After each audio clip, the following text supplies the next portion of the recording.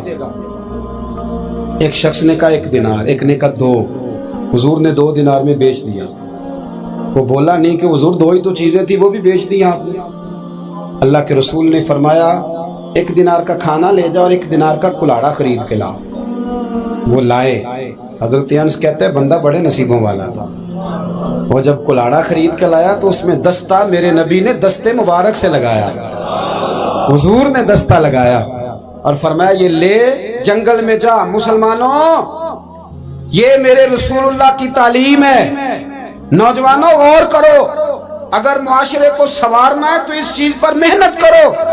فرمایا یہ کلاڑا پکڑ, رسی پکڑ, جنگل میں جا, لکڑیاں کاٹ کے لا, کھا بھی اور کھلا بھی, پہن بھی اور پہنا بھی, جا. اور حضور نے فرمایا 15 دن مجھے نظر نہ آنا, جا کام کر, جا کے محنت کرنا. اہل اسلام کا شیوا ہے. آج پوری دنیا میں ہمارا کشکول مشہور ہے, دھوکہ معروف ہے. لوگ کہتے ہیں کہ انہوں نے ایسے ایسے, ہم نے طریقے غیروں سے پیسے نکالنے کے اختیار کیے, ایسے ایسے طریقے کہ کبھی سنیں تو شرم سے سر جھک جاتا ہے. یہ معیار ہوتا ہے اعلیٰ قوموں کا کہ وہ چندوں پہ زندگی گزاریں, وہ مانگ کر کے کھائیں, یہ معیار ہوتا ہے. کسی کونے پہ بریک لگتی ہے تو آپ دیکھیں مانگنے والے کتنے زور و شور سے آتے ہیں. خدا را محنت کی عادت. وہ صحابی چلے گئے, 15 دن کے بعد آئے. یہ لفظ امام سیوطی نے لکھے. 15 دنوں کے بعد آئے تو حضور نے فرمایا تیرا حال کیا ہے؟ حضرت انس کہتے ہیں مجھے بھی تجسس تھا کہ پتہ تو چلے. تو وہ مسکرائے, عرض کرنے لگے یا رسول اللہ پہلے 1 پیالہ تھا, اب سارے گھر کے برتن بن گئے.